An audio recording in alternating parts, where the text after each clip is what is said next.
So the way this structure is going to work, we really would love to hear from you, and it can be about what's been said in the talks, about Hands Off Our Revolution, any questions that you have at all, or any comments that you'd like to make.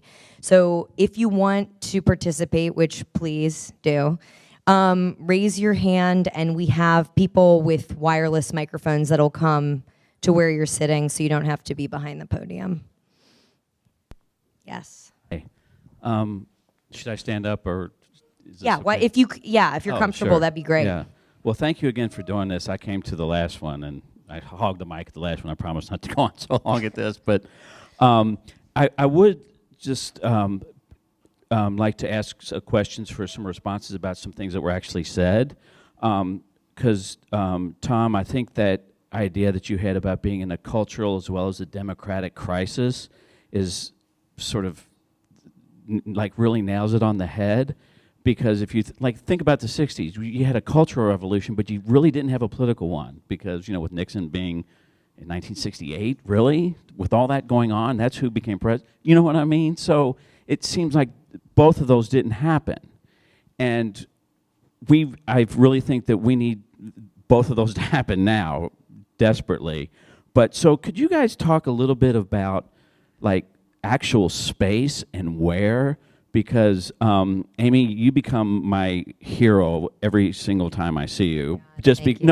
Because I honestly, I would like to hear what you all think about this. I think that the posters in Times Square, the Carson posters at the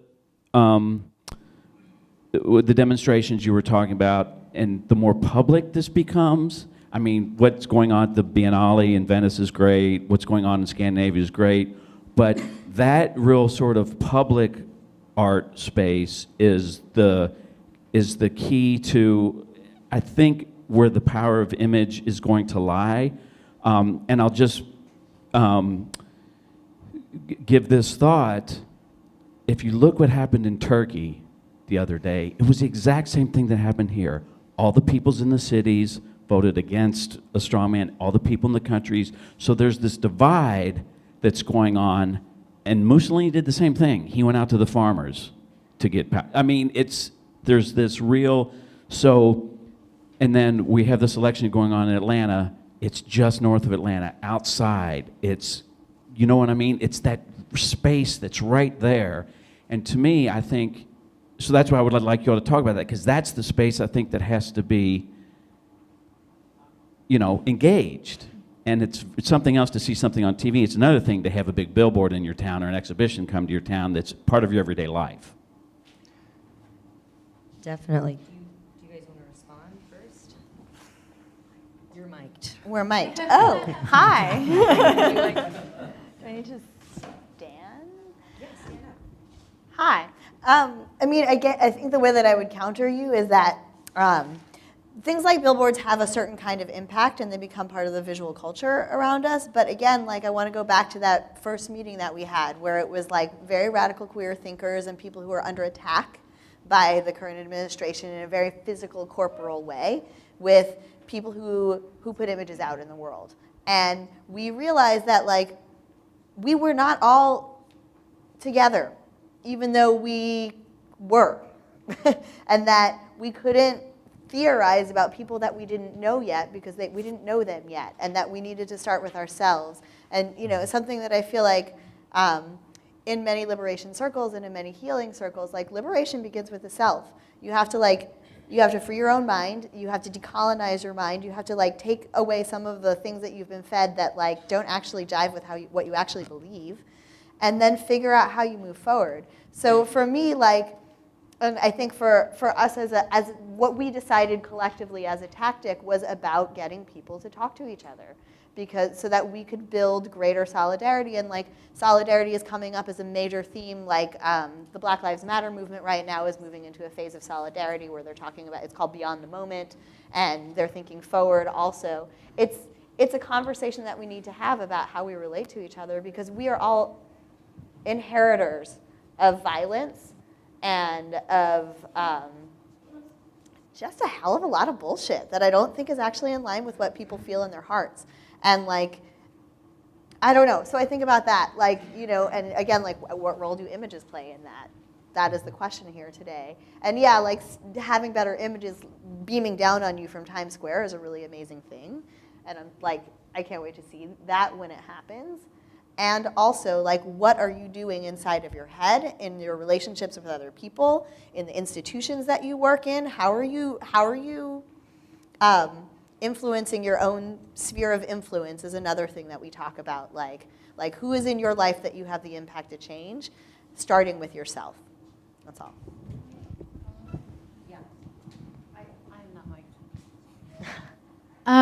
No, I think it's interesting, and I just wanted to make a short comment in terms of, you know, this kind of radical questioning, which I think is happening with the visual resistance, and I think that we're trying to provide a space for, and yes, the space can be institutional or it can be extra institutional, but the conversation has to start somewhere. And I think I think we've thought through the very same kind of epistemological challenges of not just what is the space, what is the locality, or what is the derive, if Sean wants to answer this, of a kind of form of liberation, but what is the actual cogito of this liberation? And I think that we quite often have a false specter of the Joe Schmo farmer. I think that divide is, when we talk about visual resistance, I think one of the things you were talking about was about all of the kind of informatics that are produced to try to explain to us as a populace what has happened to our culture, and all of those informatics have failed. And so I think when Mitra and I and Thomas and Adam decided that we were going to start creating a space, a workshop, a platform, that was part of that from the very beginning. Like, how do we find what this source of liberation is? How do we know what it even means? So it was just thought. Yeah, and I think like some of the answers to that come from the people who have been thinking about this for a really long time. Like starting with like how many people were aware of what was happening in Standing Rock and like watching that and paying attention to that, right?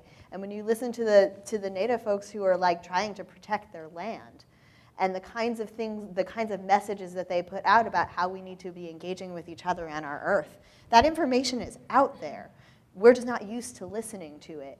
And the media that we listen to is not used to putting those voices out there in a way, right?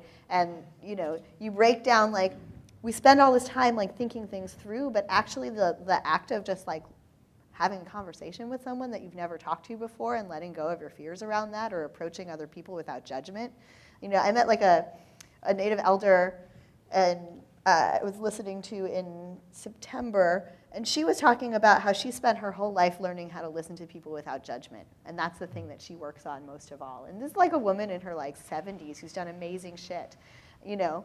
And so it starts from that. It's like from accepting, and I think when we started the visual resistance too, we accepted that we had to become okay with not knowing what the hell was going on, and that we were gonna get assaulted on all sides, and we didn't know how to deal with that, and we didn't know what was gonna happen. And that the one thing we knew is that we needed each other, that we were the ones that were going to help each other get through. And we needed to find ways to keep the family together and help the family grow and help people understand that they're a part of it, you know? And so it's been a lot of introductions. And I think it'll continue to be that way, you know? I was just going to piggyback on what you're saying. I think for me, in terms of your comment and in terms of what's been said here, it is about creating that cross-cultural dialogue in whatever way you can. So if that's speaking with a family member who is a right-leaning person, if that's actually going to those areas and speaking to those communities and trying to create alliances, if that's doing that online because you can't physically go because of financial reasons, whatever it is. I think for me, it's about breaking outside of the art world bubble that we're all so used to existing in, because that's been my community for so many years, and now we're really seeing a cultural divide where people aren't seeing perspectives from the other side because of the media and because of even the algorithms of Facebook. You don't even see all the people on Facebook that are posting that might even have similar views but live in a different city, et cetera. So it's about trying to use platforms like Times Square or like political platforms, local government, et cetera, to actually inject that with a creative influence, in my opinion, and to get that perspective out there to start that conversation. And like pausing and learning how to listen. And listening. I Just think that's a huge listening. thing.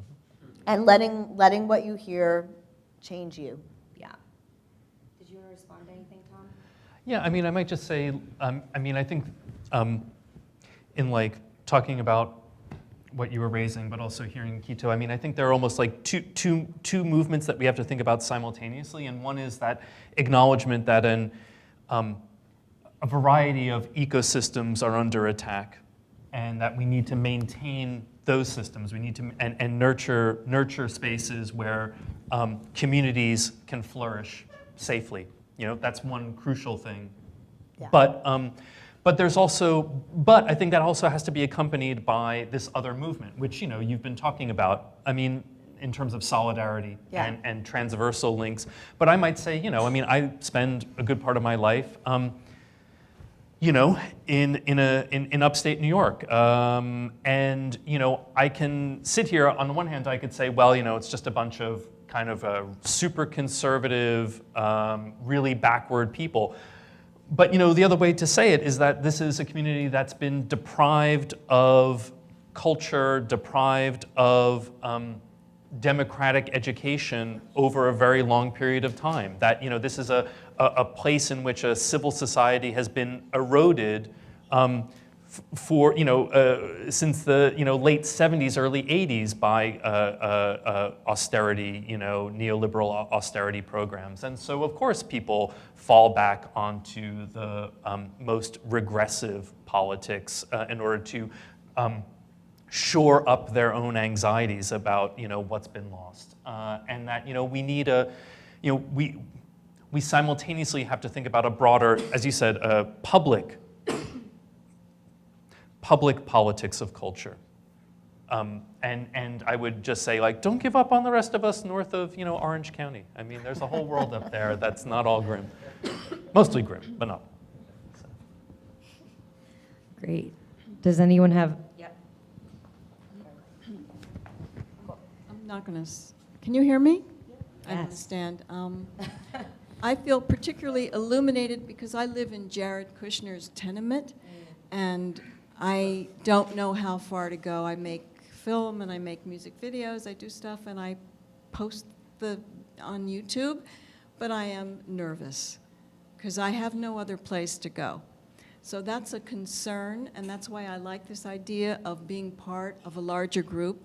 I work with he couldn't come tonight, a film partner, and we do stuff on our own, but we want to be part of something larger, and we don't know how to do it. Every so often I bring out an old film I made on Abby Hoffman, and I show it at an art gallery, and then I say I want to launch Gentle Thursday, which I had done in university, and it was one day where everybody acts really nicely with each other because they're stoned most of the time, but that helped, and it wasn't Awesome. Totally helps. Man, you know. we're ready for that. Yeah, Don't I get me think, started. yeah, get stoned with something. Why don't we just have like Sober Thursday and make it gentle the whole week? I love it. I love it. So, if you could tell me how I can be invited to bring my little ideas into a larger supportive group where Jared Kushner won't come in and kill me or my dog at night, that would be just great. We can run your video uncredited on the Visual Resistance Reel. Like, we're actually our goal is to put out a monthly compilation, like a mixtape of different videos that people are making, and just compile it and get it out there. We almost have the capacity to do yet. Hey, if anybody has distribution skills, please come find me afterwards and talk to me about that. Yeah, I don't know, but I think you're also touching on something that like is a part of our conversation, which is how do we become intergenerational? And I know in queer spaces, that work over the last few years has been very, very, very challenging because there is a generation gap between like whether you grew up with the internet or not. It just sort of, it's a marker in time, and it divides us in certain ways, and how we engage with information and I don't know, whatever. Anyway, like, but intergenerational work is really important, and learning how to speak across generations is important, and it's not there yet. And if there are ways that we can help do that, again, like our work is about trying to bridge between conversations that are kind of saying the same things, but not always in the same places and using the same kinds of words, and getting to what's underneath all of that. I was just going to piggyback on that and say, just learning from the Occupy Wall Street movement that groups of people, 2 or 3 people, would just get together, you and your film partner, for example, start meeting, create an affinity group around something that you're interested in, the Jared Kushner building, Jared Kushner, you know, whatever it is. But no, I mean, just using that as an example, but getting involved in whatever way makes sense, and then having the skills that you do have, you actually have more of a voice than you think when you even create small collectives of people, which was what was happening, is that it was a non-hierarchical collection of collectives of people, sometimes as small as 2. But then when those collectives meet in spaces like this, they exchange information, the network gets bigger, and we do have a sign-up sheet that we'll pass around at the end so that people can get involved here and meet each other in other ways. But I think you have more power than you think. You know what I mean? And just to remember that. Yes.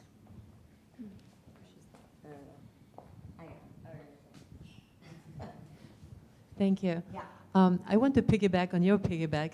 Oh, yeah. And since we're talking about this integration overall, I'm a graphic designer, and I'm curious. I'm here at ICP for the first time, but I'm wondering, are there any thoughts on collaboration between ICP and also organizations like AIA with architects, AIGA, ADC with designers and advertisers? Because image creation is a lot wider concept that we're all approaching, biting this apple from different sides.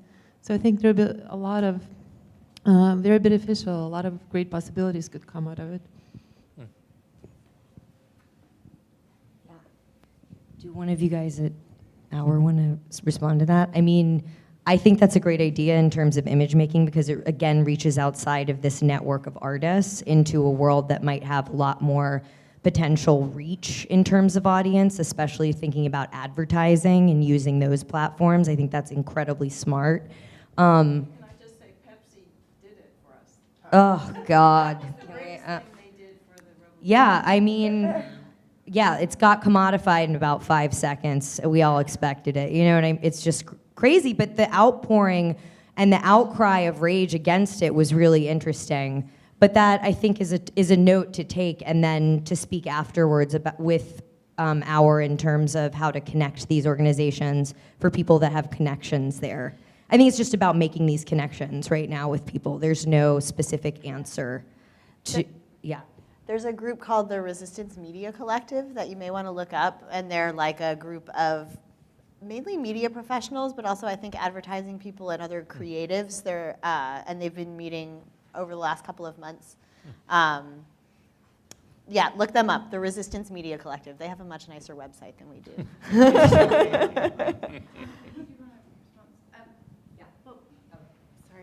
No, I was just going to say that one of the things that we've found that we've been doing is that, you know, we've gotten literally thousands of emails. So some of it's been like, I am the, I don't know, I am the chief advocate in Alabama for LGBT rights.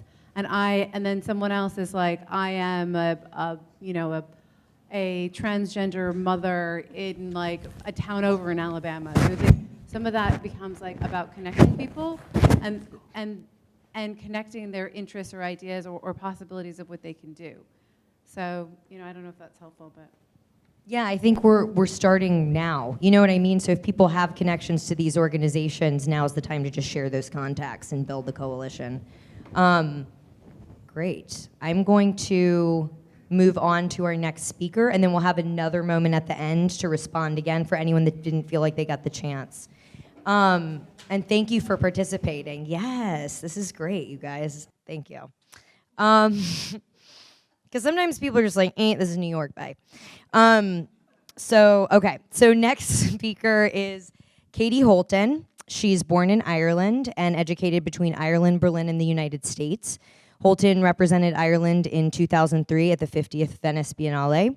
Deeply committed to social causes, especially as they pertain to environmental issues, Katie makes drawings, sculptures, installations, books, public artworks, and ephemeral actions that function as poetic alterations to the everyday.